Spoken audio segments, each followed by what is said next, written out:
तर काही कर्मचारी जात असताना त्यांचा ॲक्सिडेंट झालेला आहे आणि ते यांचा उपचार आपल्या उपजिल्हा रुग्णालयात झालेला आहे. काय सविस्तर काय आहे परिस्थिती?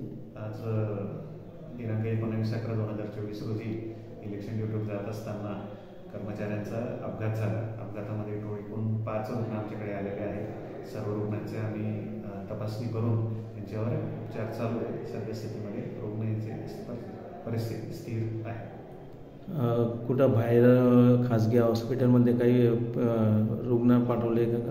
सध्या आमच्याकडे तीन रुग्ण ॲडमिट आहेत आणि 2 रुग्ण ते स्वतः त्यांच्या जबाबदारीवर खाजगी रुग्णालयात ट्रीटमेंट घेण्याकरता गेले. ॲक्सिडेंट कसा झाला काय सांगितलं का त्यांनी? ॲक्सिडेंट त्यांच्या वाहनाचा ॲक्सिडेंट झाला एवढीच माहिती सध्या उपलब्ध आहे. अच्छा.